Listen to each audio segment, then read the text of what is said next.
Welcome back. This is the Polity reaching you live from Abuja. Now, the ban placed on Nigerians by the United Arab Emirates has lasted for almost a year.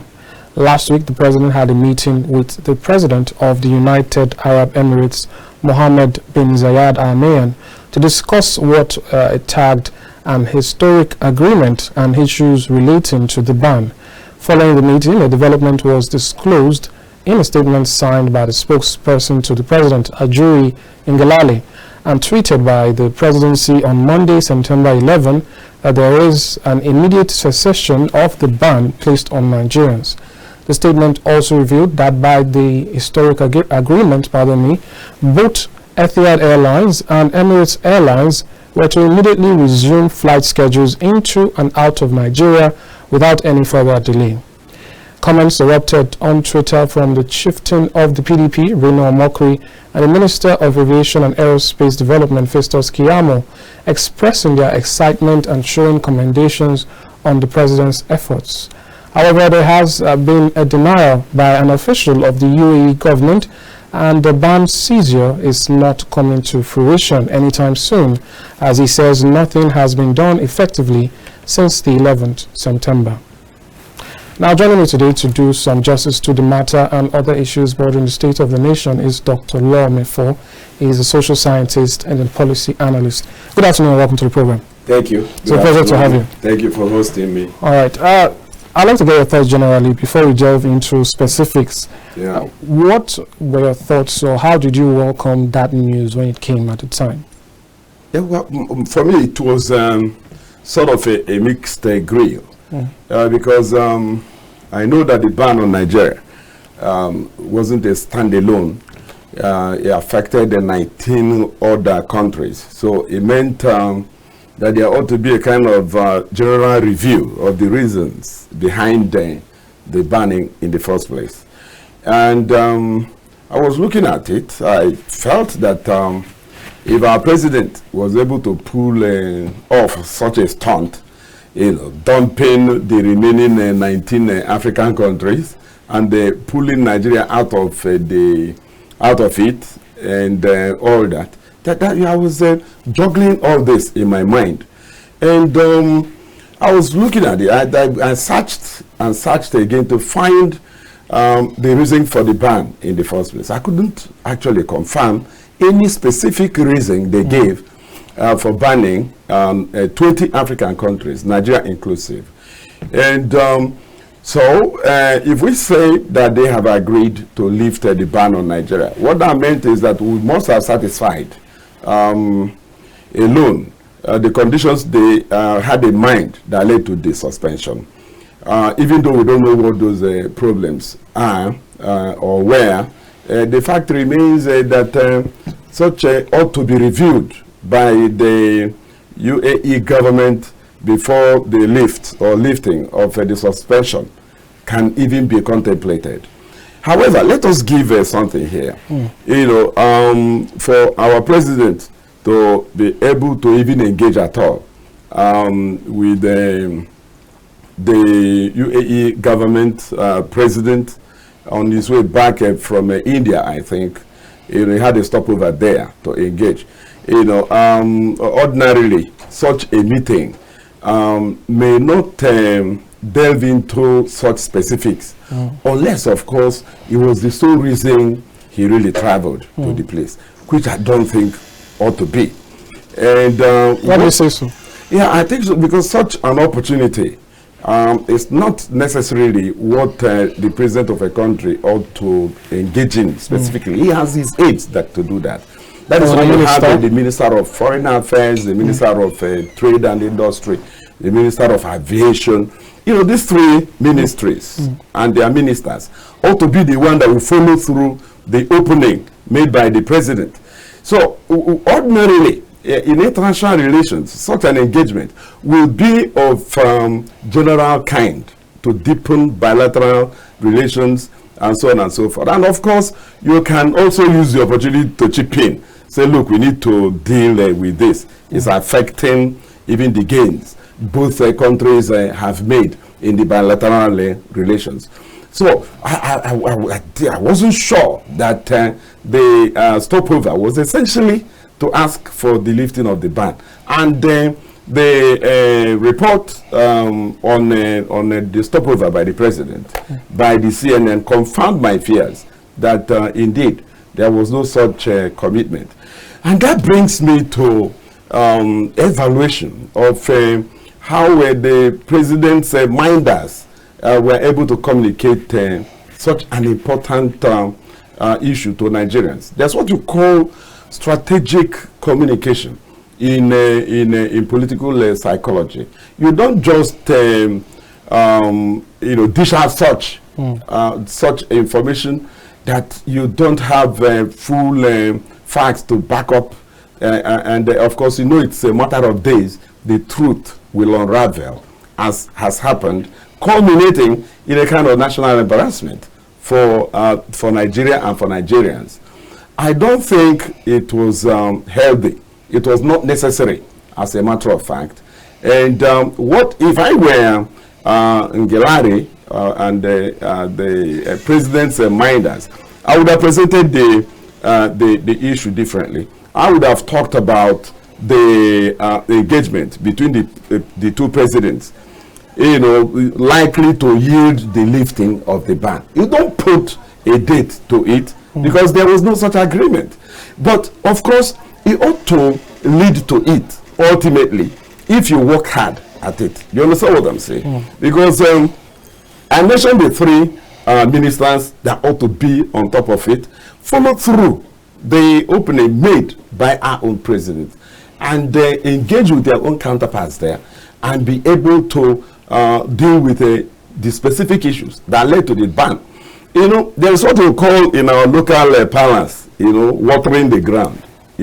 That is what President Tinubu did. He went to water the ground. The planting ought to be done by the ministers whose statutory responsibilities border on the ban, aviation, foreign affairs, and possibly trade and the industry. We'll dive into the initial ban itself and the whole, will I call it drama behind it. But before that, I want to get your thoughts on the behavior of those involved. You've painted a picture of how you would have released such a statement saying that this would lead possibly to these things. Yeah. Do you think this is something serious enough for there to be need for, will I say, consequences, especially with the way the spokesperson himself, Ajuri Ngelale, replied when asked questions? Now, the words "effective immediately" was used. He said flights can now return to and fro. The words were very clear. And he mentioned the airlines. Yes, but when queried about it, when pressed on it, he began to say, well, these things take time. Basically almost trying to redefine the meaning of effective immediately. Yeah.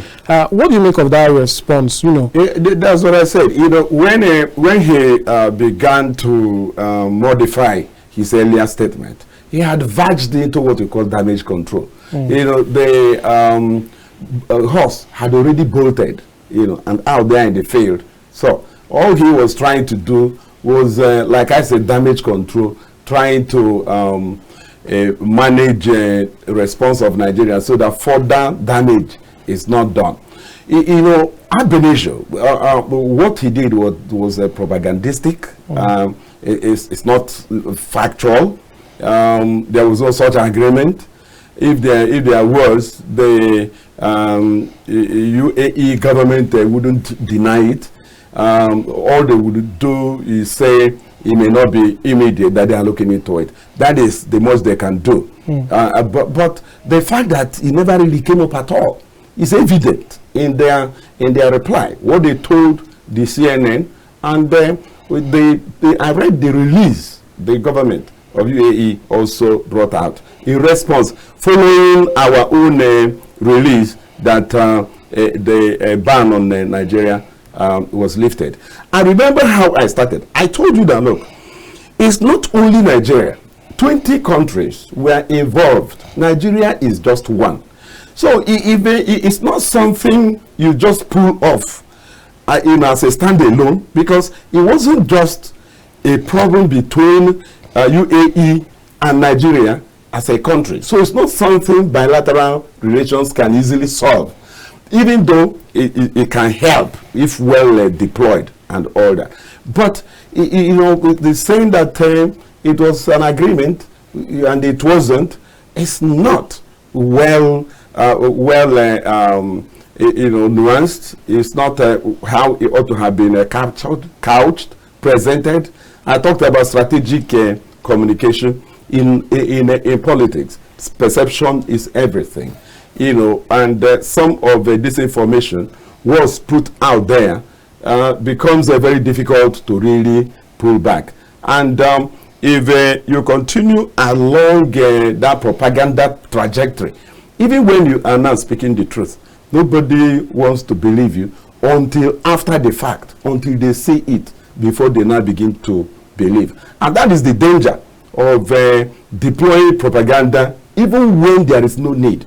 Because it's not as if Nigerians were placing that in the front burner, that this ought to happen in the immediate. So why bring it into the mix when it is not actually in the bucket of demands that Nigerians are pressing forward with to secure for themselves from the Tinubu administration? You know, so but do you think there's pressure on this administration to show it's working? Yes, of course there is. You know, it's obvious. I mean, hence the way I'm saying. Every government, you know, that is new in the saddle will certainly want to do something to show that it is on top of its game, that it is up to the assignment. For example, the president, when he was running, campaigning, in his electioneering campaign process, he said, look, the situation is bad, is dire, but I asked for the job. I know I can handle it. So now he has gotten the opportunity, and he has to really try to convince Nigerians that he is up to the billing. And whether we like it or not, you know, his takeoff wasn't quite as smooth. The two major economic policies turned out to be disaster. You know, naira flotation and subsidy removal. You know, good policies they may be, but timing, processes, unpreparedness, all turned out to be a very serious trauma on the economy. And the shock is what has brought the Nigerian economy to what you may call it's a comatose state. So the point I am trying to make is, it's not good for such desperation to push the president's minders to go fishing and cashing in on every opportunity, and trying to spin it to be something of a political advantage, as they have tried to do in this instance. It's avoidable, you know, because like I told you, you know, they would have just said that this would lead to, you know, and you can even add in no distant time. Do you understand that? Nigerians will be hopeful, but they don't tell them to renew their visas that they can travel even tomorrow. And they look at it. There is no such immediate lifting on the ban. There is no lifting on the ban in the first place. And the consequence of that is a kind of demoralizing to Nigerians. Because UAE has turned out in the last 1 to 2 decades to be the major travel destination, tourism destination for most Nigerians. Even you know, topping the travel preference for Nigerians, you know, over you know, places like you know, France, UK, even the US, you know, because of their liberal policies, and of course the kind of things you get in Dubai, particularly, when you know things you don't get as cheap in many of these countries I have mentioned, you get far cheaper, you know, because Dubai has gone out of its way to become a kind of confluence, economic confluence for the world. So everybody is using the place as even a marketing platform, you know, on and off line, So the Nigerians want to go there. It's cheaper, you know, in terms of even the flight costs and so on and so forth, accommodation and stuff. If you have really traveled to some of these countries and Dubai, you will understand what I am talking about. So it's very important for Nigeria and Nigerians that we do something about that lifting of the ban. But I don't think that it calls for desperation. All right. It doesn't. It doesn't call for desperation. That's fair enough. From your description, it's clear that we enjoy a mutually beneficial, to an extent, relationship with each other. I don't know how mutual it is. Okay, you know, because it's a bit one-sided. I believe it's one-sided. Yeah, but then we were speaking about what the, you know, although I guess this doesn't count specifically for the UAE, but the airlines, so to speak, they've been. Let me read out some facts here. The International Air Transport Association confirmed that foreign airlines revenues not yet repatriated from Nigeria has risen to $812.2 million.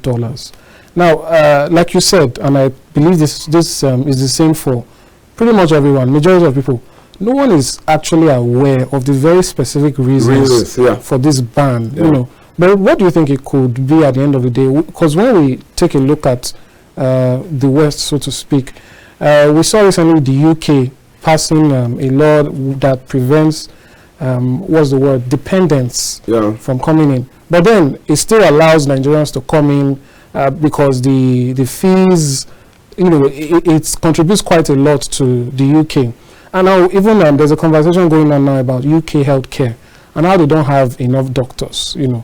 So they're always ready to take in the best. Coach from Nigeria, yes. here and there. But yes, but the UAE seems as though, you know, they don't see as much value in it that they were willing to just cut it off. What do you think could be done differently, you know, especially with the expectations we have for the new Minister of Foreign Affairs? How do you think this could turn out? You know, where you come to a balance of trade and all that, you expect that if your own export does not surpass import from a specific country, you should match it, you know, fairly well. But I don't know. I don't know what we are really exporting to UAE as such. Do you understand what I'm saying? So even without pulling the figures off the cuff, I still believe that that the disparity is there, you know, in favor of UAE. That we are not taking much to that place. We only go to take. That means the import is in their favor in terms of value and all that. Then, if you want to hazard a guess, what could be responsible for the ban in the first place, you just read one out. If you are holding their revenue and $800 million. I read that of Emirates alone is over $80 million. So when you add the tiers and others, you know, they figure we tip over $100 million. When you convert to naira, you understand the value. And for private airlines that is fly between Nigeria and the UAE, it means quite a lot, and that is why. Because of this cumulative seizure of their revenues in the CBN of Nigeria, they now insist that Nigerians will have to pay them hard currency to fly out of this country. That's the situation now, because we have not lived up to our own part of the bargain. You are holding the money, not a grant. You are holding the money already paid by Nigerians. Do you see where the problem is? You know, Nigerians paid this money to airlines, but they paid in naira, and the CBN ought to convert the naira to dollar. That is what that $800 million is all about. So it's not an imaginary figure. It's cumulative amount, you know, by Nigerians who use these airlines to leave and return to the country.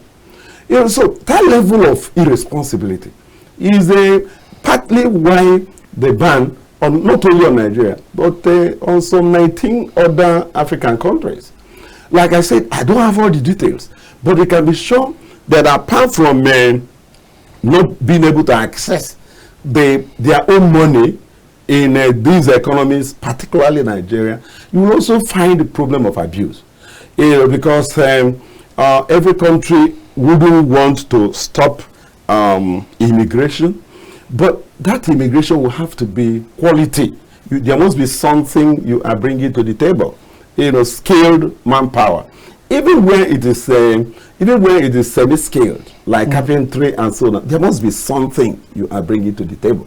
And you're talking about between countries now. Yeah, yeah. What about the funds? Don't you think that's enough? Where the funds? Nigerians take money from here, of course, and they spend it within that economy. It's something. Yeah. Yes, that tourism. That tourism is something. It's something quite huge, and they get quite a bit from Nigerians. But again, you need to weigh the gains and losses, and then if you believe that the losses outweigh the gains, then you may have to review. Because if these countries see UAE as a dumping ground of not wares now, not commodities now, but human beings, it becomes a problem.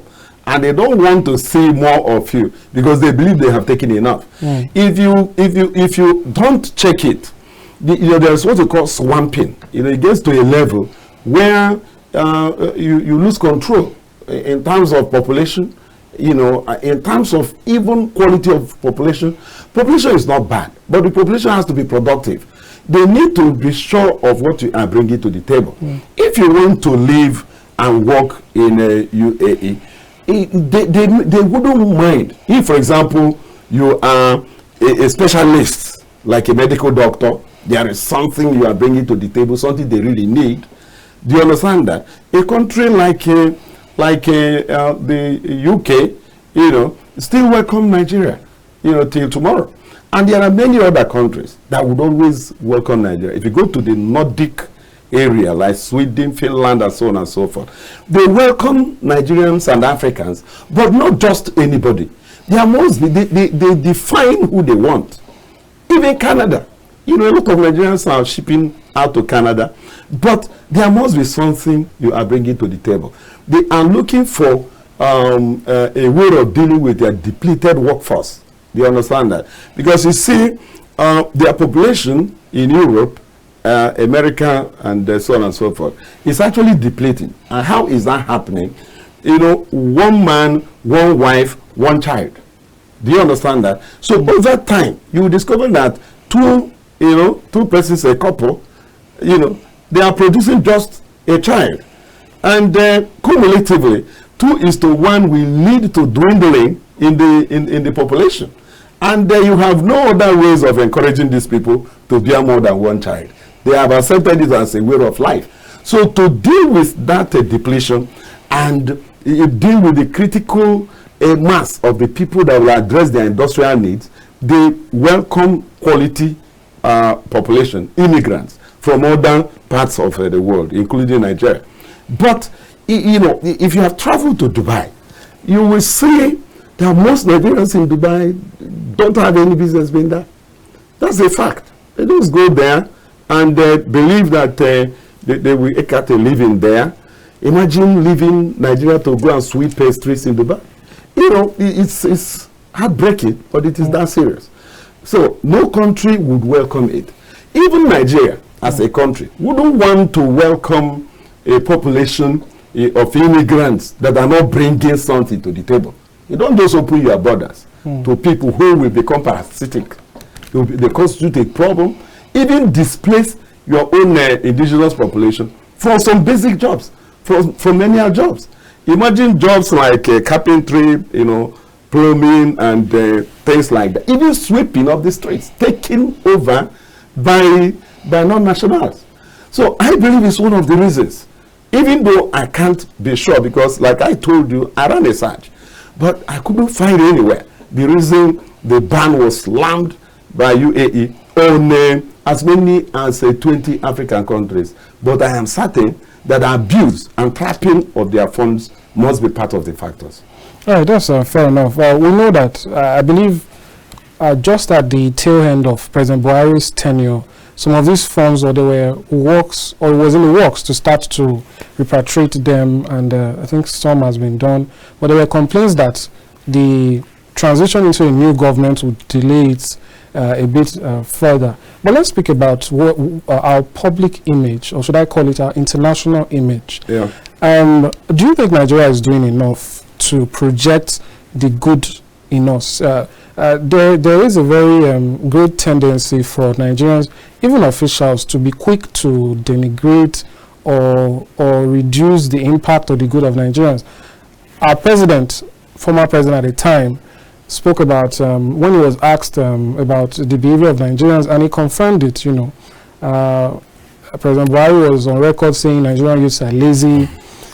We've seen a lot of this. So the question is, do you think there needs to be a change there? Because persons like Abike Dabri of NITCOM and others, they tend to put the pressure or the responsibility on the citizens. They say you have to project Nigeria in a good light, But then when a list comes out, someone says, "Wow, look at the Nigerians here."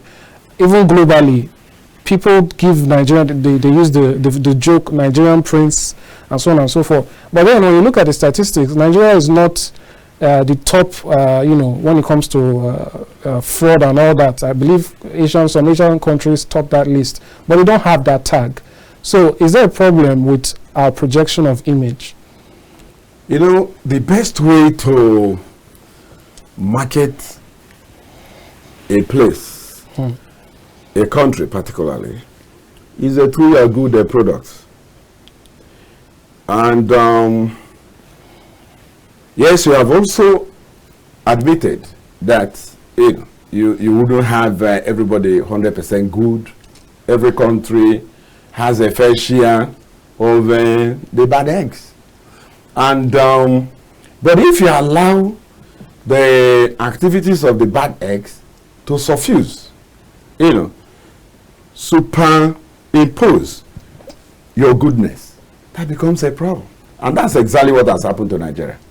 Many Nigerians are out there really doing damage to the image of the country.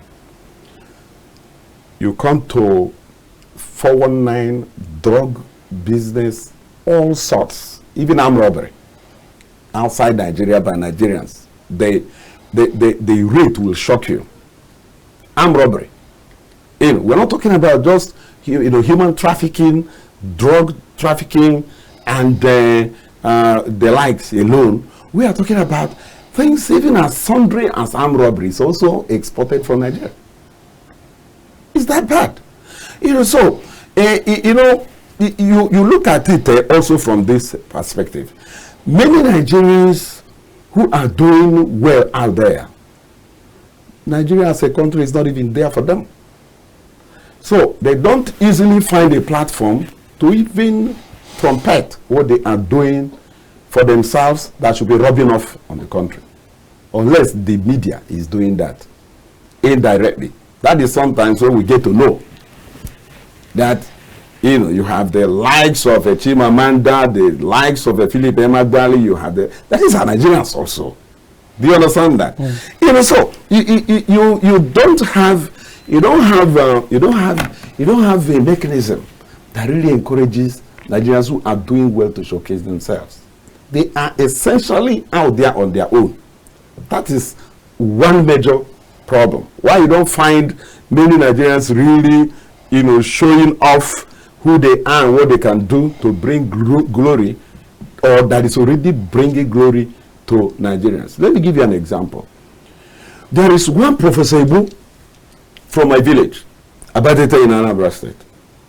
He emerged earlier this year or late last year as the first black vice chancellor in United Kingdom. It's an example.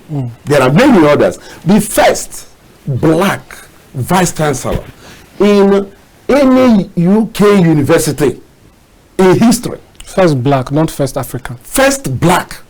Do you see the problem? From my village, Nigerian government is unaware. If they are aware, they don't care. So when you say that you know, the bad image of the country is not well you know, managed. So things like this, you should be able to project where you are doing well. That is what will now overlay where you are not doing well. You know, when you look from what you call SWOT analysis, you're looking at your strengths, you know, using it to, you know, subdue your weaknesses while looking out for the opportunities available to you and the threats you find in the environment that you must avoid. Do you get the point? So, where are our strengths? To what extent has you know, the successive Nigerian governments been able to really rev what we are able to present to the table to the world? Now, when we look at the concept of patriotism, patriotism is a two-way traffic. Patriotism means you know, a social contract and delivery, exchange between a citizen and his country. What that means is that for your country to extract patriotic behavior from you, your country has to be there for you in the first place. Travel outside Nigeria and try to renew your visa, your passport. You'll be surprised. I know the number of relations that I have to work on their visa on arrival in Nigeria. Why? Because they can't renew their passports out there. You know, something as simple as renewal of passports, Nigerian citizens cannot get from their country and their embassies. You know, so it's a very terrible situation, but that is where we are. I am on one at the moment, visa on arrival, for the same reason, a relation that is coming from the US.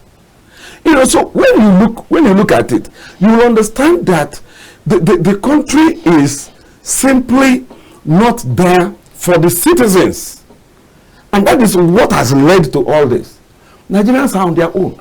Go out there and see Nigerians who are even clamped down in jails for offenses they didn't commit.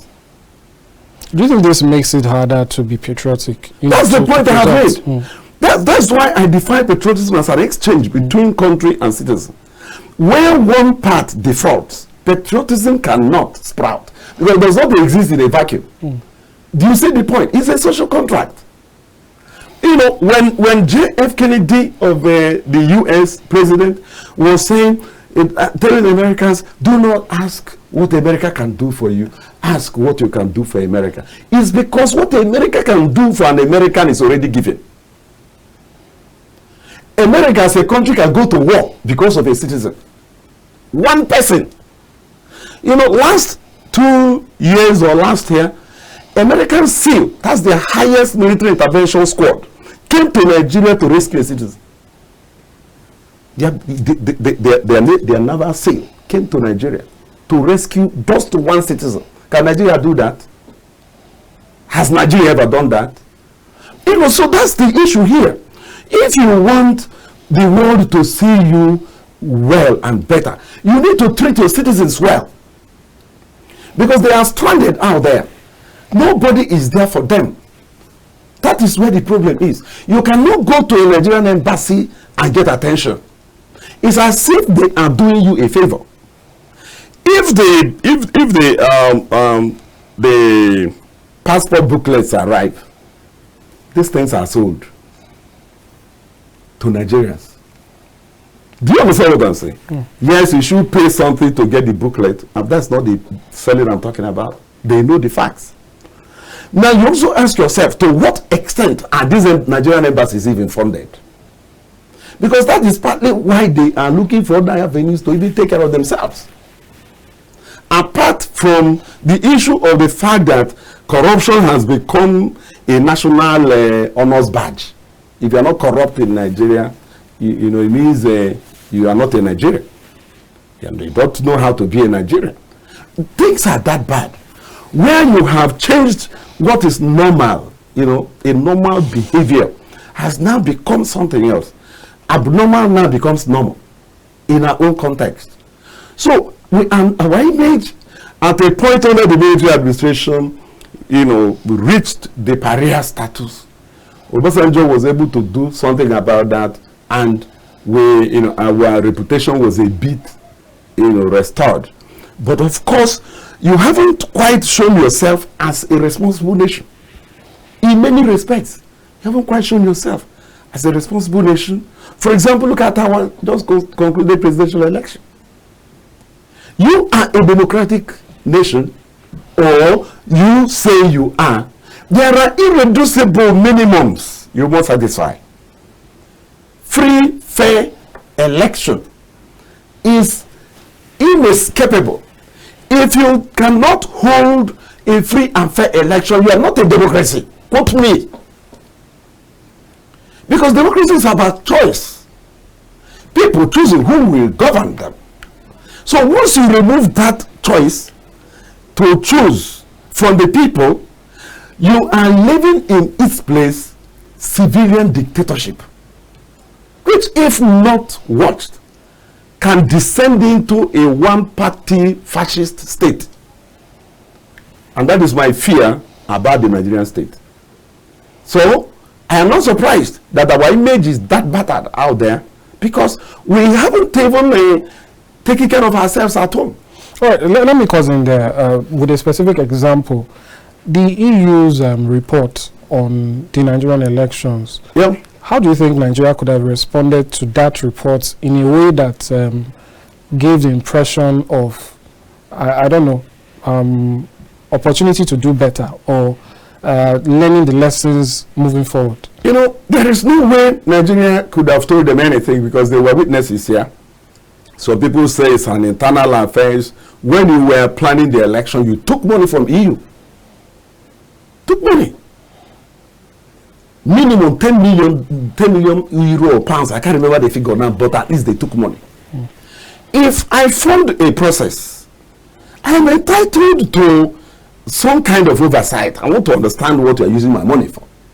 You took the money, deployed it, and at the end of the day, you say EU is meddling in Nigeria's internal affairs. Why take money from external sources to organize the election in the first place? If you take money, you must submit yourself to international standards that such organizations represent. Because in EU countries, free and fair election is already a given. It's there. Even, as close as Turkey here, as close as Turkey, as you are voting, just like in Excel, the whole thing is reported on the dashboard. So even before you conclude the process, the winner has already emerged. Everybody can see it. You don't need any Professor Mahmoud or INEC going there to tell you there were glitches on IREV and all those things. No, but just quickly, former President Yar'Adua's statement or his stance to the election that brought him in.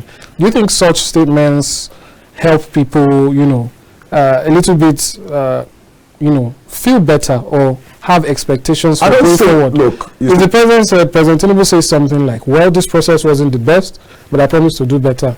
Is that enough, do you think, to... I don't think it's enough, because you see, where you encounter problems that are insurmountable, do you understand that? Nigerians will understand it.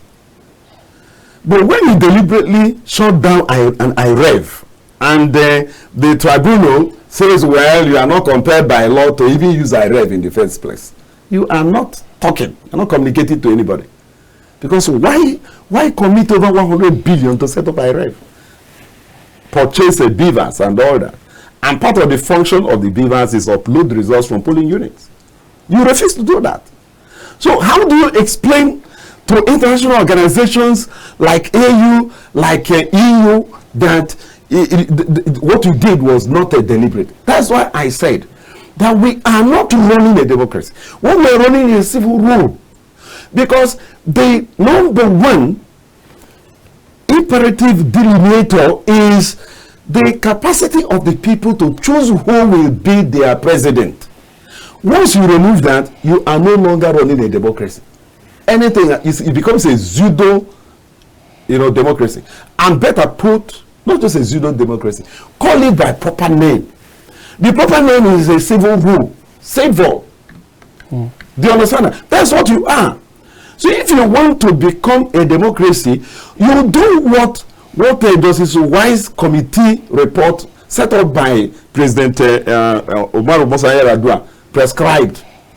There were prescriptions, which partly Yar'Adua himself, even though he soon took ill and and passed on, but even before he took ill, he did not take any serious action on a Wise report. Wise report, for example, prescribed that you remove the power of the president to appoint INEC management staff, particularly the chairman. Nobody did anything about that. It is still the president that appoints the INEC management staff, including its a chairman. And in strategic communication and in journalism, there is what we call Piper syndrome. Who pays the piper dictates the tune.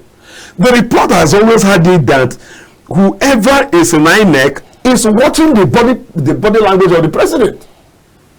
This is a fact. That Jonathan lost 2015 presidential election was just because he's a decent man who was not ready to go the whole hog to retain the office of the president. All right, we've delved into some other matters now, but it's been great, hearing your thoughts on this issue. But I'll still keep you for a little while. We'll go on a short break now. When we return, we'll delve into the issue of the economic hardship that Nigerians are facing, and a little bit about the NLC's response. All right, we're here. Yes, we'll be right back in a couple of minutes. Let's take a look at some reports.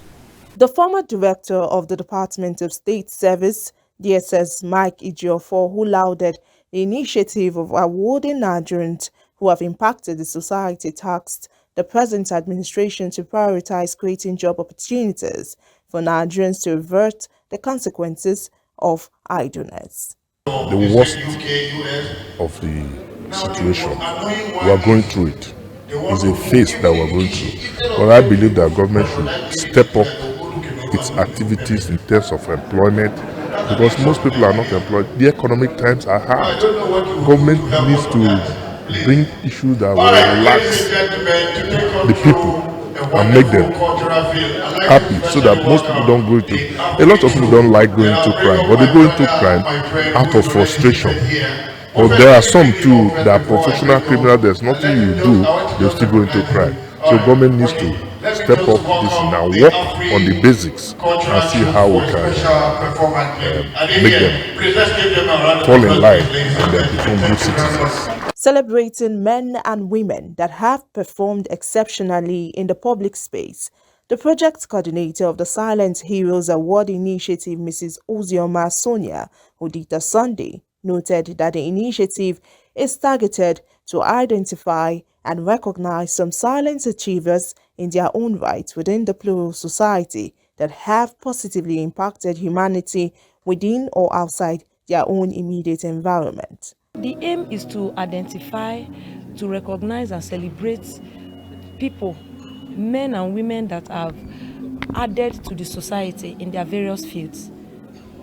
So that's the reason, because some of them, they perform all these things not knowing that people are seeing them. So in a way, we are trying to sing their song, to blow their trumpet, to make them know that whatever they are doing is being seen by people, and to encourage and celebrate them. In the same vein, the immediate past Minister of Women Affairs, Dame Pauline Talon, called on Nigerians to give the government the necessary support to end the suffering and hardship currently faced in the country. And I call on all well-meaning Nigerians to live exemplary life, to support our leaders, to pray for our leaders, especially our president, Ahmed Bola Tinubu, who has just ascended the throne in a very, very trying moment.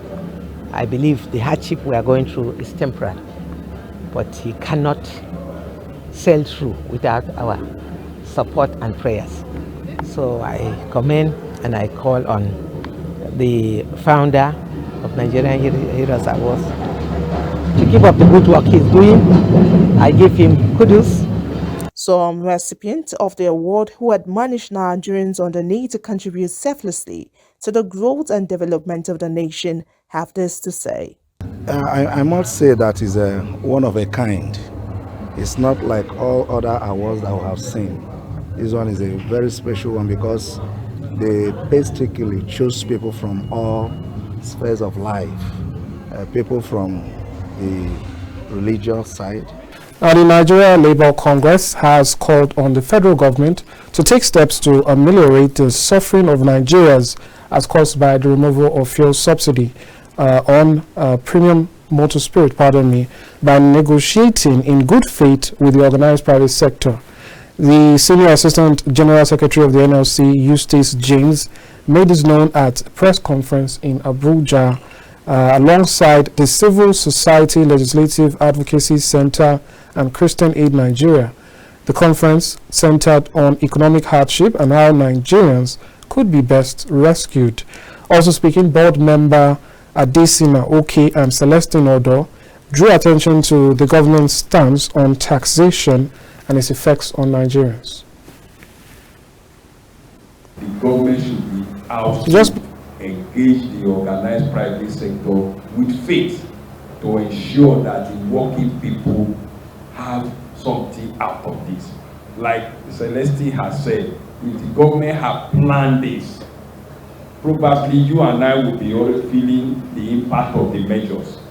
If there were massive public transport in FCT today, the government should be out to engage the organized private sector with faith to ensure that the working people have something out of this. Like Celestine has said, if the government have planned this, probably you and I will be already feeling the impact of the measures.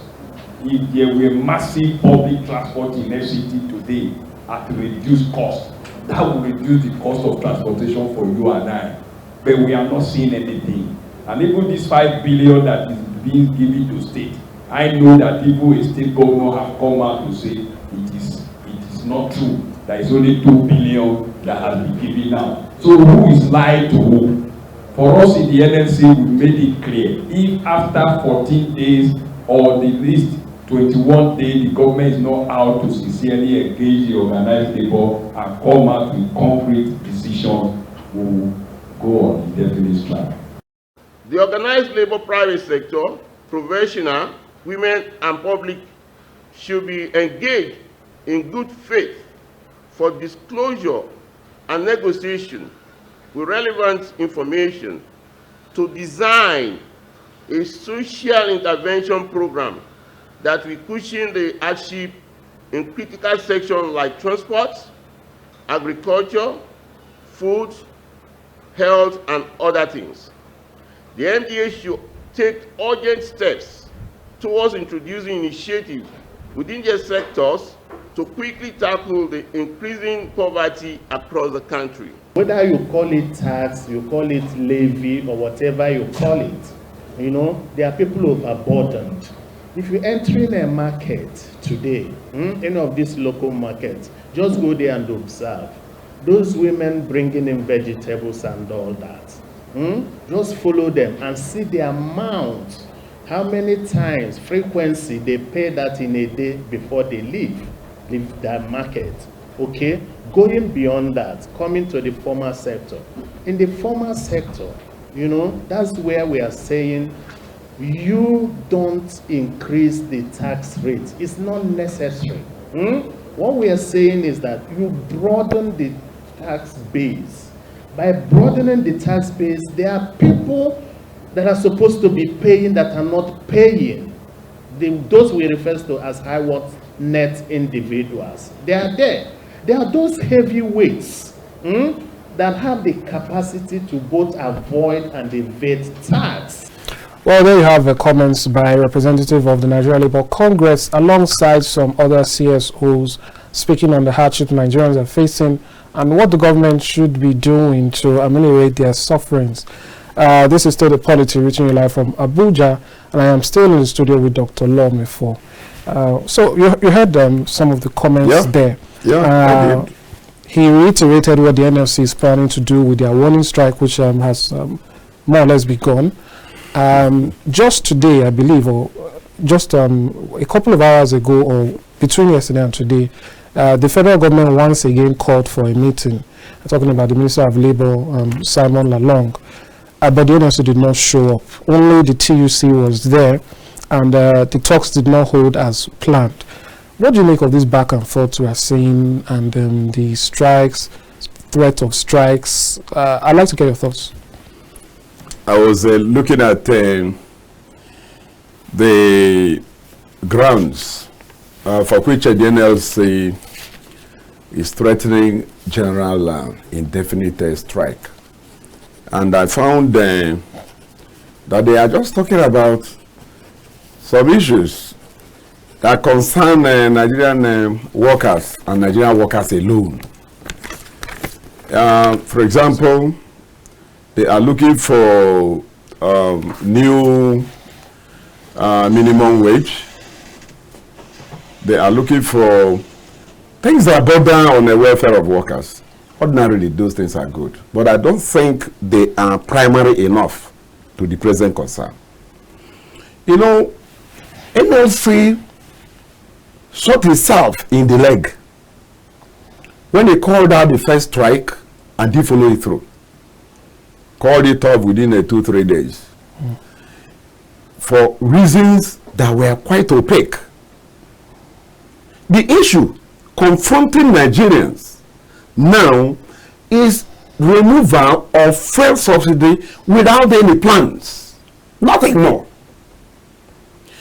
Before I come to this, let me avert your attention to the issue of minimum wage and its implementation in Nigeria.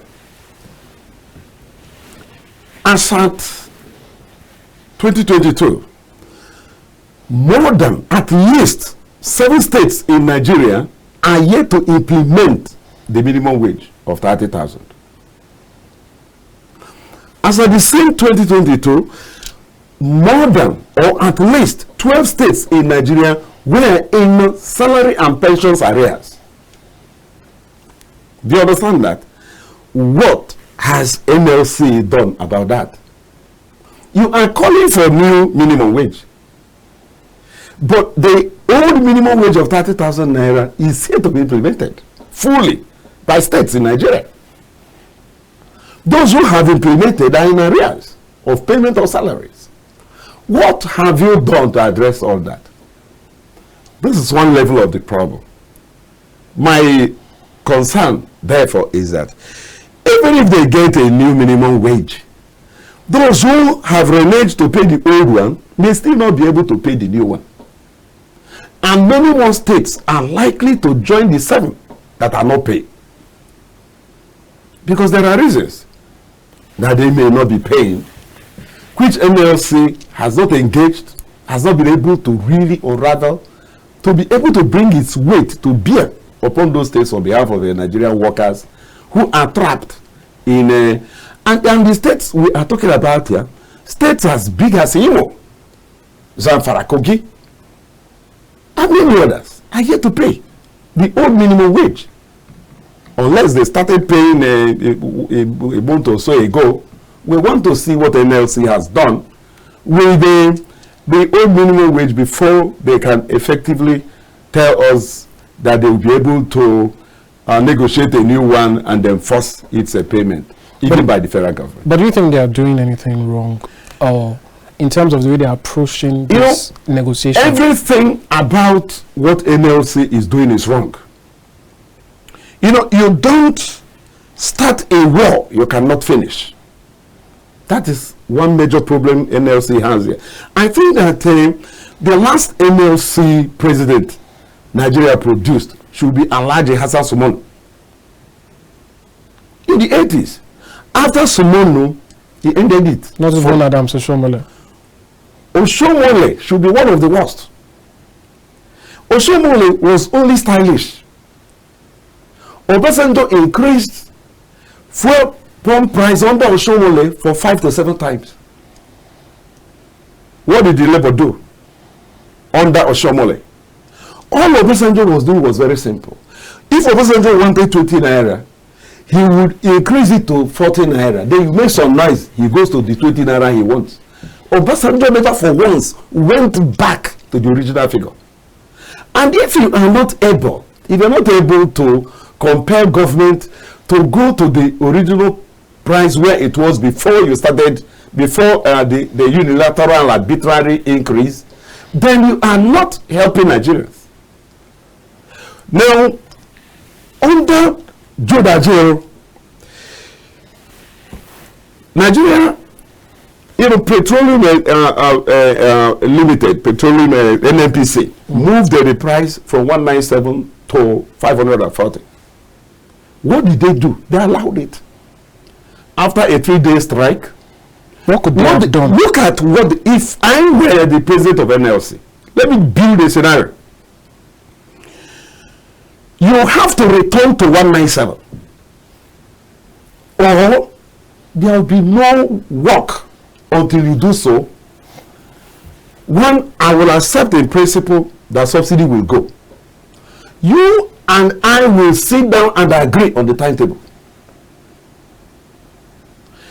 There must be a timetable. There must be things you have to put in place before you remove the fuel subsidy. These things were not done because you don't have opposition political parties. You don't have Nigerian Labour Congress. You don't even have Nigerian National Association of Nigerian Students. Not anymore. I was looking at one convoy of Nigerian president. Can you imagine, Nigerian, students union president in a convoy of SUVs, and you still say you have Nigerian National Association of Nigerian Students? I was a leader in that body, so I know what he ought to pay. You don't have opposition anymore.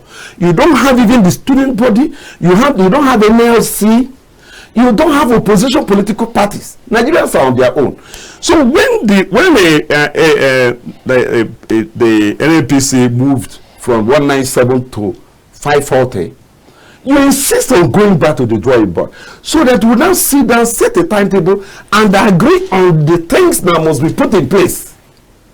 Now, after allowing them to move from 197 to 617, you are calling for a general strike to achieve what? And even the strike they are calling for is not addressing the subsidy. What they are calling for is palliatives. That's one of the conditions. Apart from minimum wage, Jodajero and the NLC are calling for palliatives. Federal government has announced a package of 5 billion per state. That is less than a drop in an ocean. What will that address in a state like Kano or Lagos? What I want to know, give me an idea what 5 billion can do in a place like Kano or Lagos. So does this say, and there are states as big. Do you understand that? There are states as big, states like Anambra, states like Rivers, states like Kaduna, Bauchi. These states number close to 10 million citizens, and you're bringing 5 billion. And I also understand that even the 5 billion is not fully released. Somebody told me that Anambra got 2 billion. I don't know if they have gotten the balance now. But why release it in piecemeal? What I'm saying is, even bringing palliatives now is already amounting to putting the cat, before the horse. Do you want the cat to be the one dragging the horse? What the NLC is doing is tantamount to, the tail wagging the dog. It is a very ugly sight. Do you understand? They are not following the issue the way it ought to be followed. NLC must drag the government to the initial petroleum fuel pump price, then sit down and agree on what should be the appropriate pricing. Once I told you here that, you see, when they moved the second time from 540 to 617 naira per a liter of fuel, there was an uproar in the polity, and government said that there will be no further increase. What does that tell you? If you say that the price of fuel is not determined by the market forces, it means that the government is not in a position to say when it will go up or come down. So if government says that there will be no further increases, and yet there is significant movement in the price of a crude in the international market, it means either of these two things, that government has secretly returned subsidy, or that the 617 naira was arbitrarily fixed in the first place. It can't be any other reason. It's simple logic. Do you think there's a level of exploitation of the Nigerian tendency for resilience here?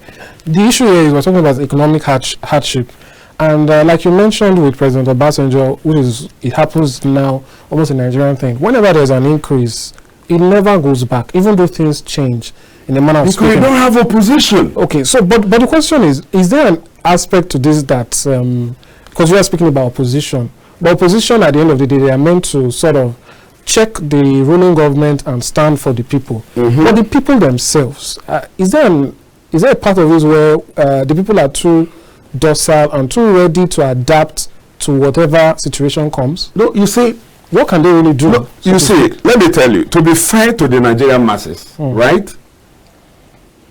Government after government has deployed pauperization as a policy. When you pauperize your critical mass, they become too weak to do anything. That is one level of the problem. The second level of the problem is that you also have absence of organization of this critical mass to be able to make a concerted response to their debilitating condition. You don't have, that's why I keep saying, we don't have opposition political parties in Nigeria. We don't. What they are doing is not opposition. And they don't have labor in place. NLC died for me when Alhaji Hassan Somono ceased to be the president of NLC. Every other thing that happened since his days till now, Pascal Bafia war up to the Ayuba Waba to the present UAE-Nigeria, is all just, ritualistic redundancy. All they are doing is just, making some noise. That's just what they are doing. But labor has to go beyond making noise. Do you understand that? Labor has to be strategic. Labor has to engage on behalf of the people. You don't just make noise, don't just call strike. Strike is the last resort. What has labor done to puncture the argument of the government? For example, labor, I expect by now, should have been able to empirically tell Nigerians whether 617 naira per liter of fuel is actual or imaginary. How will they do that? It's by carrying out a research to understand, to determine the actual landing cost of fuel in Nigeria. Nobody knows that. What that means is that NNPC is there telling you, dishing out what is even Nigeria's a daily consumption. Nobody knows. We only know what NNPC says. And do you also understand one fact? NNPC said something recently that they don't know precisely the daily consumption of Nigeria, that what they know is the quantity that leaves the dumps. What that means is that they don't even know what is consumed out of what they have dispensed in Nigeria and what goes into cross-border smuggling. That is what we are. And there is no NLC to provide an alternative view. There is no opposition political party to give us the alternative platform to even stay there and meaningfully and constructively engage the government in power.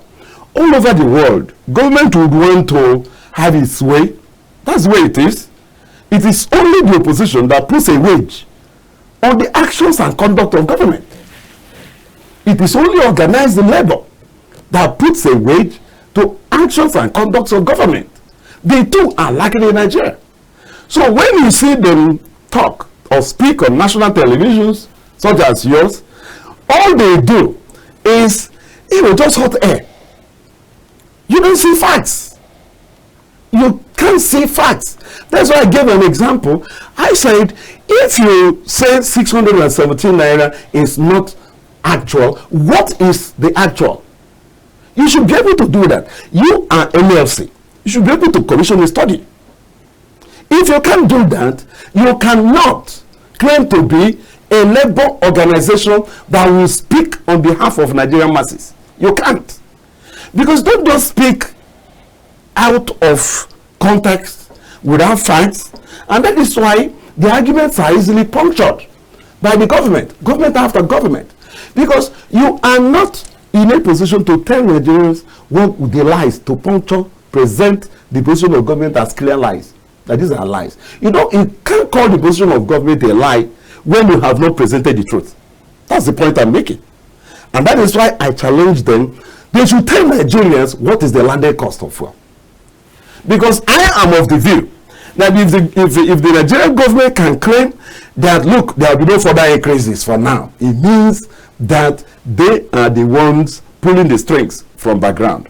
The 617 may be too high or too low. We need to know which is which. When you are able to address that, you will be able to even come to Nigerian governments and to Nigerian masses and say, look at what we have found out.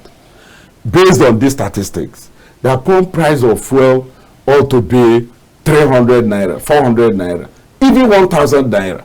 So if government says, let us stay at 617 naira, I think it is reasonable. But they need to do this and do that for us to be able to survive the economic hardships that it will occasion. We are not seeing this in the narration.